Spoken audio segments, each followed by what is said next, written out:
Previously on Star Quality Kitchen, I had shown you some top-notch, fine Indian cuisine staples that I picked up from the Currypot in Danbury, Connecticut. And I also mentioned how it's also an Indian grocery store. And while I was in that grocery store waiting for that delicious food to be made, I was completely captivated by the entire store. But it was their freezers that were pulling me in like a Death Star tractor beam. And I tell you what, when the freezer calls, you must answer. Joey Star here for Star Quality Kitchen. Today, I'm going to be reviewing the 4 items that I picked up from the freezers at the Currypot, and I'm going to share with you what the experience is like consuming these frozen Indian delights. And the 4 items that I picked up are Shami Kebab, Aloo Tikki, Lamb Keema Samosa, and Tandoori Roti. And for the purposes of properly testing out that roti, I picked up some fresh butter chicken, which happens to be one of my all-time favorite Indian dishes. So let's start with the Shami Kebab. This is made by Haldiram's Minute Khana, which are known for bringing you quick, microwavable Indian snacks. And this Shami Kebab wrap is a mildly spiced lentil patty along with mint chutney wrapped in a wholesome flat bread. And I picked up the medium heat one because when it comes to heat, Indian cuisine does not mess around. So just 2 minutes in the microwave. And quick comment before we get too deep into this, I noticed that when I unboxed it, there was a layer of ice in there that I think wasn't intended. So it kind of cooks like a burrito, but the thing is that, I don't know if you can see here, I believe the extra ice provided some sogginess to the pastry. So probably my mileage is going to differ from what was intended.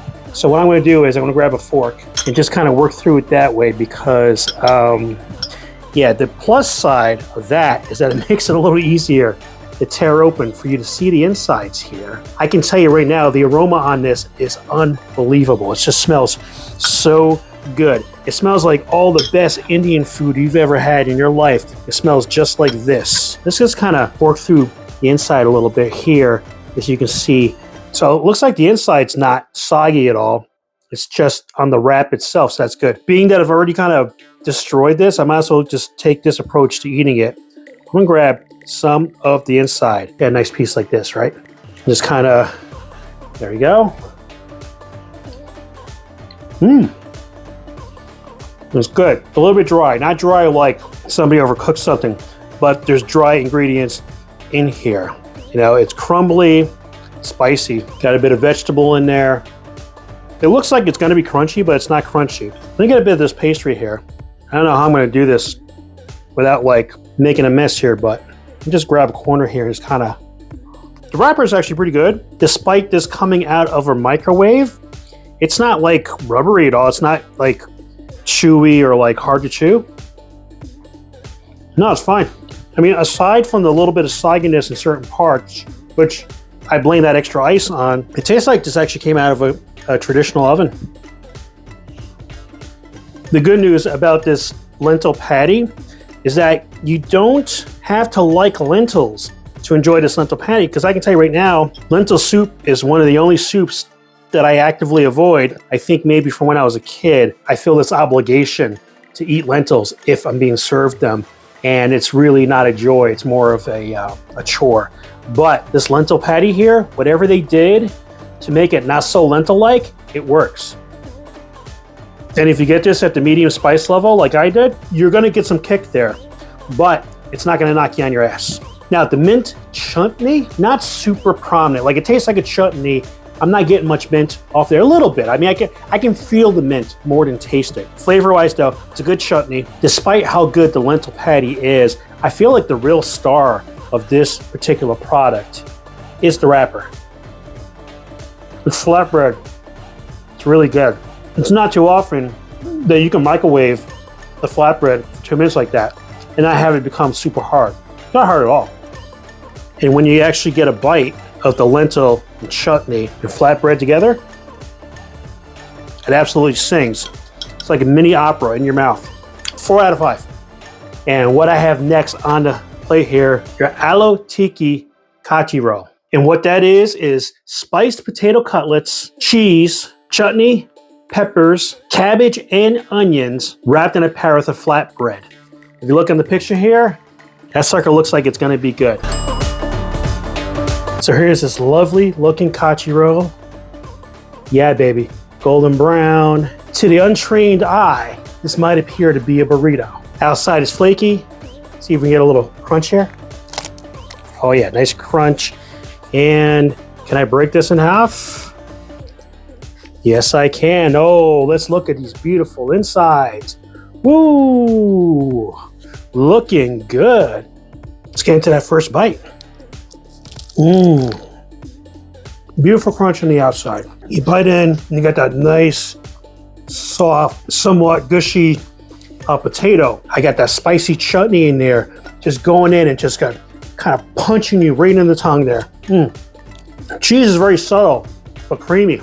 You got onion, you got pepper, all just adding this like exoticness to it. Now, when you blend that with that heat and with that somewhat creamy, very robust potato, they're basically holding a dance recital in your mouth. And that crunch from the flatbread is undeniably epic. I mean, can you hear this? Everybody shut up. Shh. I can't even remember what I ate just before this because this is so good. It's attacking my senses, my hearing, my sense of smell, my sense of taste, the texture, the feeling, like the touch. Definitely picking this one up again. Also, the spice level was not mentioned on the box, but more intense than the Shami kebab wrap. It's like a medium plus. 4.5 out of 5. The lamb keema samosa, just seasoned ground lamb with green peas wrapped in a crispy pastry shell. Chances are, if you're anywhere near an Indian restaurant, you've probably had some version of samosa. I have never had it with lamb. I'm so looking forward to having this. Samosas are ready. They're kind of small, I notice here. Look at this. I mean, let's see. If I put 3 of these together, these are kind of hot, so I'm probably going to burn myself. Don't try this at home, folks. I am an untrained professional. Go ahead. I take 3 of these together. Yeah, that's almost the size of a regular samosa. Yeah, that does burn. Yep. I know. You warned me. I didn't listen, and I paid the price. I mean, first of all, they're adorable, of course, but I mean, look at that beautiful char on there. I might have left them in there an extra minute too long, but samosa is one of those pastries where if you're a minute or so past the point, you're actually rewarded for it because you're going to get beautiful char in there. The tips are going to be a little bit crispier, and you get that much flavor from the pastries. I am so excited. And even though I've already taken in a lot of food and my stomach is kind of half full or more so, I'm still drooling. In point out too, if I'm looking here, you can kind of see, while it's not translucent, you can kind of see the darkness of the lamb that's in there, the lamb and pea. And I tell you what, that's a beautiful thing. So let's take one of these and just kind of break her open. There we go. Look at that inside right there. There you go. You got your lamb and pea and stuff, and it's looking mighty good. The aroma off here smells like a really good samosa. You got your curry, you got your spices, you got your lamb aroma, and it smells enticing. You can go ahead and take a bite of this.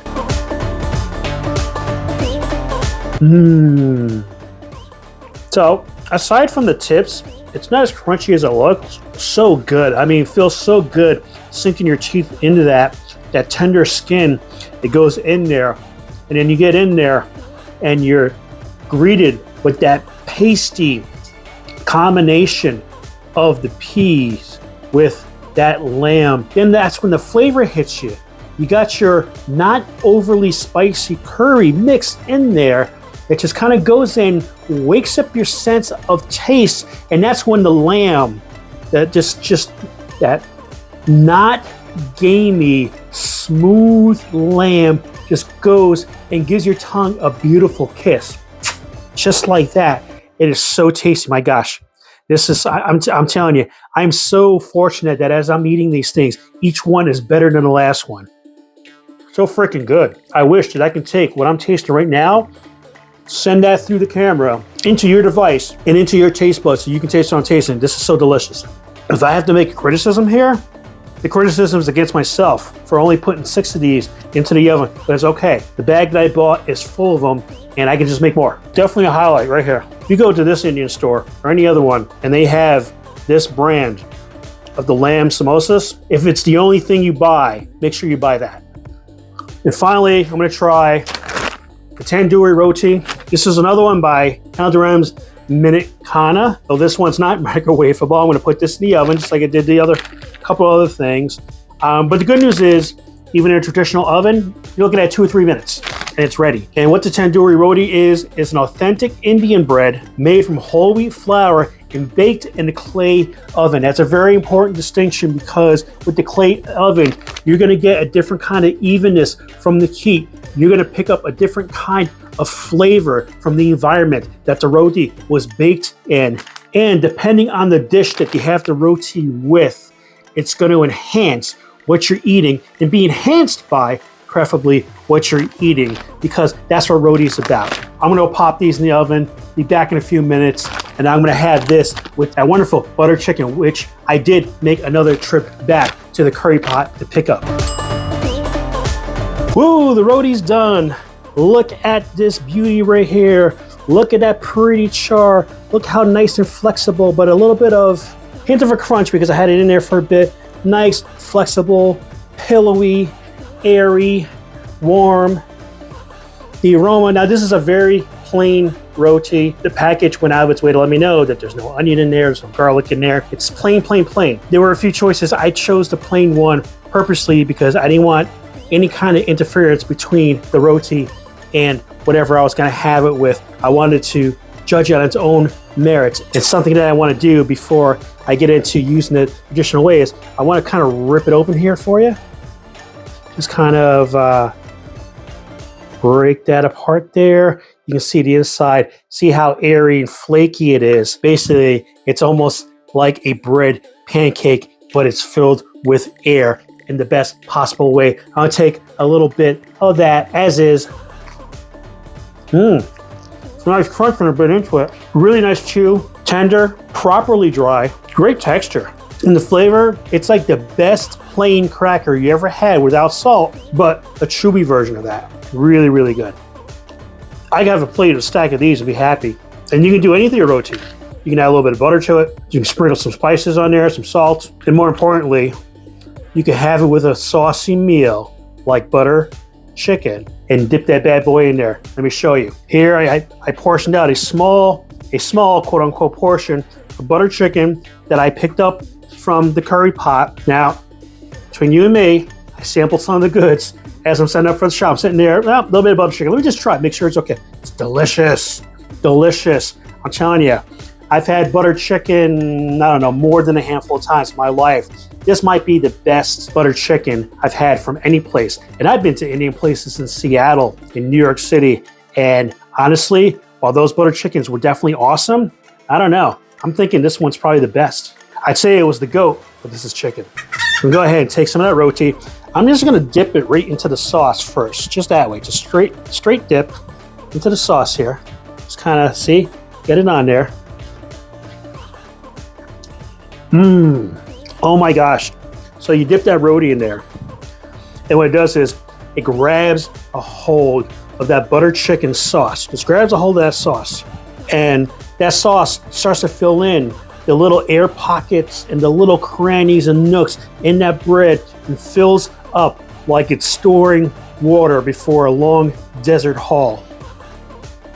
You bite into it, and not only do you get that satisfying crunch from the edges of the roti and that beautiful chew from the texture of the roti, but as you're biting into those little air pockets, that little bit of the butter chicken sauce kind of pops and disperses across your taste buds, and it makes it so smooth. I mean, the butter chicken itself is smooth anyway, but this just adds a whole dimension to your experience. So what I want to try next is, I want to take some of this roti, take a bigger chunk, and I'm going to go ahead and just kind of use it traditionally as if it were some kind of washcloth. Just kind of grab some of that chicken in there, and maybe while I'm holding it, just kind of swish it around that sauce. I really love the way this thing picks up the sauce.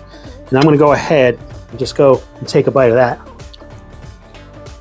Oh, that's so good. Taking that roti, grabbing that chicken. Aside from that satisfaction of feeling yourself grab that meat of that chicken, which would otherwise be barbaric if you were doing it with your bare fingers.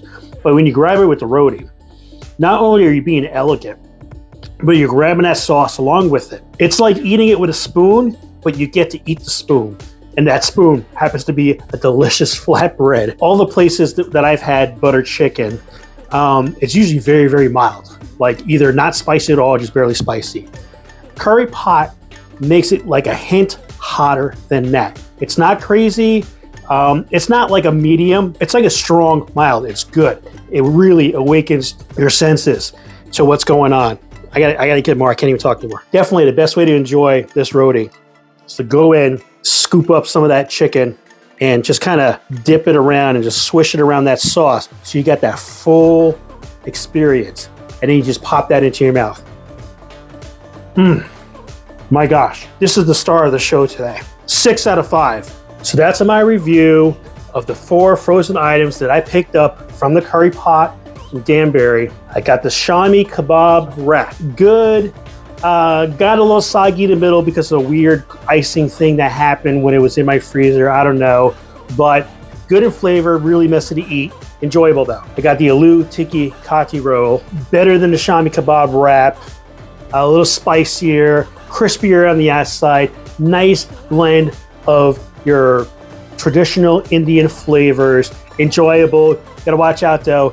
You know, the Aloo Tikki, it is made out of potato, and therefore sometimes when you heat that up in the oven, it kind of heats unevenly. So you gotta play around with your oven times to make sure that you're not burning your lips on your way into biting a cold middle. Then I had the lamb Keema samosa. Beautiful, perfect little baby samosas. They're adorable. They were crispy. They were beyond tasty. About as good as you can get for a frozen samosa. And I ended with the Tandoori Roti.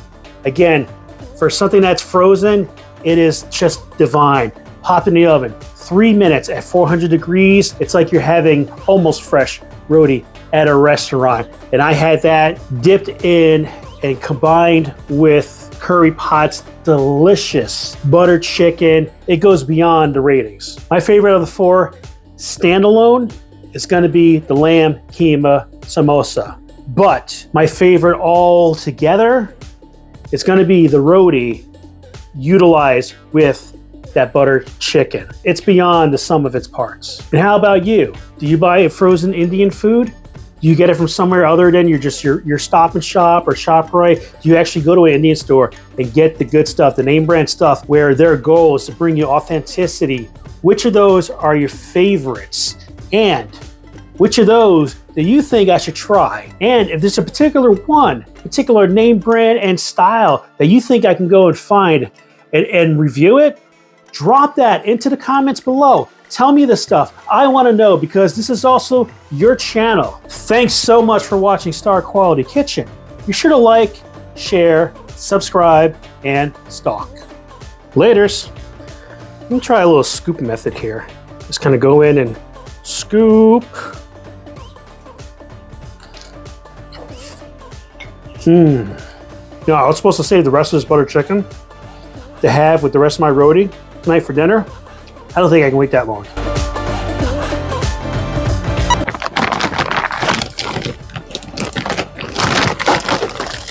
Well, bosta, what to keep out of you? God damn it. Not taking a stay like that. I'm just taking thumbnail shots anyway. Suck it. Woo! Looking good.